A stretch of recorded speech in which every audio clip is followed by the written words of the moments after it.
Hello, everyone. Today we'll be talking about the 2021 Safe Roads competition.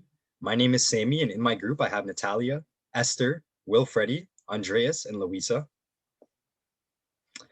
So our agenda for today will begin with the methodology, and from there we move to the KSI data exploration, the KSI incidents involving motorcycles, the road condition and traffic control, impact type and driving act, and we will end it with our conclusion and recommendations. And now I'll pass it over to Louisa.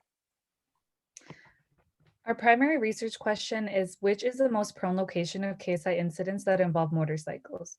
Our supporting questions are, is there a relationship between motorcycle KSI incidents and road conditions? And what is the main cause of KSI incidents involving motorcycles? In order to answer these questions, our methodology was broken into 5 steps. First, we filtered the data in SAS. The second, we did a number analysis. The third step was simplifying the percentages. Fourth was data input, and lastly, the correlation analysis. As motorcycle accidents are seasonal, they usually go unnoticed by the public. In our KSI data, we found that there was a total of 5,690 traffic collisions. Out of these traffic collisions, 543 involved motorcycles.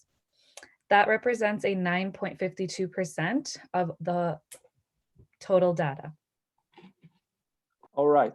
So the analysis shape from the KSI data indicate that the majority of KSI incidents involve motorcycles and automobile, respectively 72.93% or a total of 396 and 21.55% or a total of 117. Additionally, incidents involving pedestrians come third with 3.31% or a total of 18.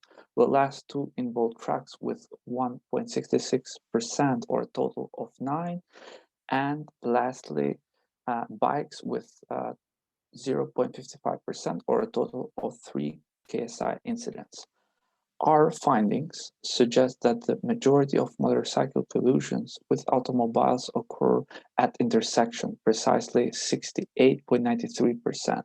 On the other side, 30.56% take place on mid-block streets, and the remaining 0.51% occurring on various locations such as parkings, rural roads, exit ramps, and other similar locations.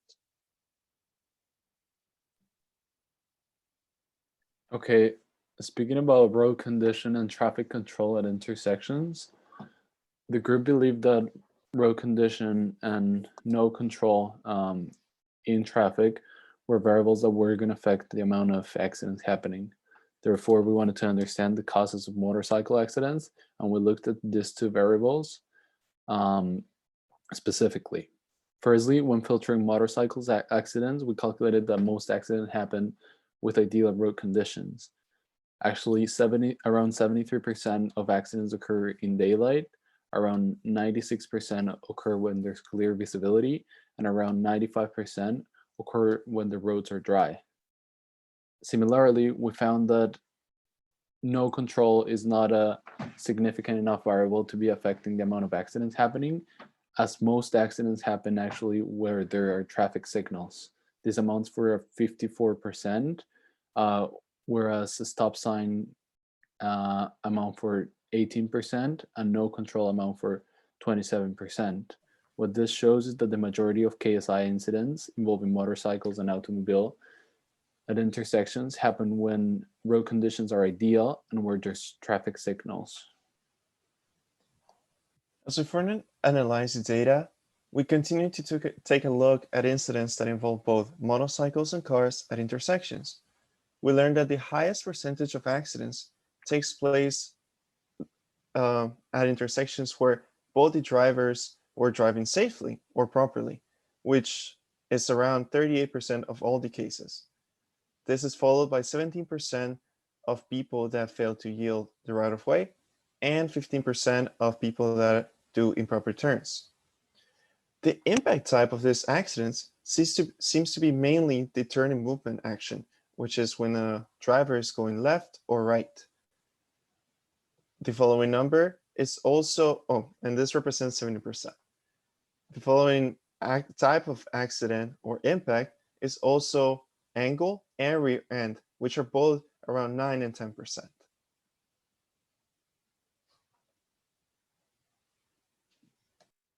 Now we wanted to analyze the fatality of KSI incidents involving motorcycles, and we found out that the highest fatal incidents involve motorcycles and automobiles at 72.93%, which equals 44 incidents. And then we have accidents only between motorcycles, that is 21.55%, equals 17 incidents. And then accidents with trucks and pedestrians are minimum, and there were no fatal incidents with cyclists. To begin, my group and I concluded that there is no concrete relationship between motorcycle accidents and road conditions on any given day. We came to this answer by analyzing data from KSI for incidents on motorcycles across all weather patterns and found that the rate at which incidents occur doesn't seem to change from season to season. We also concluded that most KSI accidents for motorcycles and automobiles as well occur mainly at intersections. This can be the result of many different factors, including poor communication, distracted driving, and more. Another major factor which contributed to a large number of vehicle accidents at intersections was from motorcyclists and automobile drivers alike, making improper or illegal turns either when they aren't supposed to or where it is prohibited. Rules like this being broken lead to more incidents and car accidents at intersections everywhere. Moving to our recommendations, we came up with two different ones which we believe would be of great benefit to this cause. The first one is to increase motorcycle awareness through more signage in more areas, as well as educational initiatives. More awareness would lead to drivers becoming more cautious and aware of when motorcyclists are operating nearby. Our last recommendation would be on the motorcyclists and would be for them to completely remove the driving tactic known as line or lane filtering. This is when a motorcycle drives in between car lanes, especially when there's a traffic jam. Although it helps a motorcyclist maneuver through traffic quickly, it is very dangerous as most of the time, cars don't notice the motorcyclist until it is too late. This can prevent many accidents if lane filtering was to become illegal or less prevalent. If these steps were to be introduced, we believe it would significantly increase the safety of motorcyclists across the GTA. Thank you for listening to our presentation.